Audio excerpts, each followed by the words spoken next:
Bien-aimés dans le Christ, aujourd'hui, l'Église célèbre la fête de l'exaltation de la Sainte Croix, ce bois de malédiction transformé en bois de bénédiction, ce signe de souffrance devenu signe de victoire. La croix n'est pas un simple symbole, elle est le cœur de notre foi chrétienne. Saint Paul le dit avec force, « Quant à moi, que la croix de notre Seigneur Jésus-Christ reste ma seule fierté. » Galates 6, 14. Et l'Évangile proclame, « Dieu a tant aimé le monde qu'il a donné son Fils unique. » Jean 3, 16. Aujourd'hui, frères et sœurs, je vous invite à redécouvrir la croix glorieuse, non comme un fardeau, mais comme un chemin de vie, de guérison et d'espérance.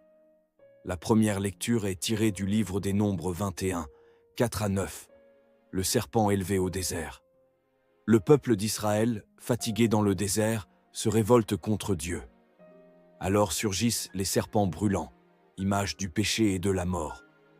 Mais Dieu ouvre un chemin inattendu, un serpent d'airain élevé sur un mât, et quiconque le regarde est sauvé. Cette image préfigure la croix du Christ. Jésus lui-même le confirme. De même que le serpent de bronze fut élevé par Moïse dans le désert, ainsi faut-il que le Fils de l'homme soit élevé, afin qu'en lui, tout homme qui croit ait la vie éternelle. Jean 3, 14 à 15. Chers frères et sœurs, la croix n'est pas la fin. Elle est le remède, l'antidote au poison du péché. Là où le mal semblait triompher, Dieu transforme l'instrument de mort en instrument de guérison. Le psaume 77 nous exhorte. N'oubliez pas les exploits du Seigneur. Israël dans le désert avait vite oublié les merveilles de Dieu, la mer rouge traversée, la manne tombée du ciel, l'eau jaillie du rocher. L'oubli les a conduits à la révolte, à l'amertume, au péché. Oublier Dieu, c'est ouvrir la porte à la peur et au désespoir. Se souvenir, c'est nourrir sa foi, même au cœur de l'épreuve. Aujourd'hui, combien de fois nous oublions aussi les bienfaits du Seigneur? Dans la souffrance, nous ne voyons que la croix comme douleur, et non comme bénédiction. Mais le psaume nous rappelle que le souvenir des merveilles de Dieu nous rend forts dans la foi. Ainsi, à chaque messe, quand nous faisons mémoire de la Passion, nous proclamons « Nous célébrons ta mort, Seigneur Jésus. Nous proclamons ta résurrection. Nous attendons ta venue dans la gloire. » Oui, le chrétien est un homme de mémoire, mémoire du salut, mémoire de la croix, mémoire de l'amour infini de Dieu. Deuxième lecture, extrait de la lettre de saint Paul aux Philippiens, 2, 6 à 11, est une hymne de l'abaissement et de la gloire du Christ Jésus. C'est un des plus beaux passages de toute la Bible. Paul chante le mystère du Christ. Lui qui était Dieu, il s'est fait serviteur. Lui qui est Seigneur, il s'est humilié jusqu'à la croix. Et c'est pourquoi Dieu l'a exalté, lui donnant le nom au-dessus de tout nom. Le catéchisme de l'Église catholique, numéro 461 à 463, nous enseigne que cet abaissement est la manifestation suprême de l'amour de Dieu. Jésus ne perd pas sa divinité en se faisant homme. Il la révèle dans l'humilité et l'obéissance. La croix est donc le lieu de la révélation suprême de Dieu, non pas un Dieu dominateur, mais un Dieu qui se donne totalement.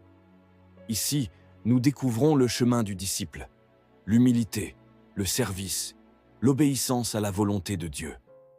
Contrairement à l'orgueil d'Adam, Jésus a choisi l'abaissement. Le message à retenir, c'est que la gloire chrétienne passe par la croix.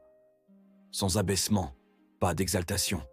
Sans don, pas de résurrection. L'Évangile est de Saint Jean, chapitre 3, versets 13 à 17. Voici le cœur de cette péricope johannique. Dieu a tant aimé le monde qu'il a donné son Fils unique. Le Christ élevé sur la croix est le signe de cet amour infini. Il n'est pas venu pour condamner, mais pour sauver. Jésus est l'agneau pascal, offert pour la vie du monde. Jean 1, 29. Comme le serpent d'airain au désert, la croix devient le remède universel. Regarder le Christ crucifié avec foi, c'est recevoir la vie éternelle. Le catéchisme de l'Église catholique au numéro 616 à 617 affirme que la croix est le sacrifice unique du Christ, médiateur entre Dieu et les hommes. Par elle, Jésus a accompli la réconciliation définitive. On peut affirmer que la croix est le baiser de Dieu à l'humanité blessée. Elle nous révèle que rien, absolument rien, n'est plus fort que l'amour divin. Application spirituelle pour nous aujourd'hui. Frères et sœurs, que nous enseigne l'exaltation de la croix. Portez nos croix avec foi. Nos souffrances, unies au Christ, deviennent fécondes. Ne pas fuir la croix. La vraie vie n'est pas dans le confort, mais dans le don de soi. Être fier de la croix, ce qui semble folie aux yeux du monde, est pour nous puissance et sagesse de Dieu. Première épître aux Corinthiens, chapitre 1, verset 18. Témoigner de la croix.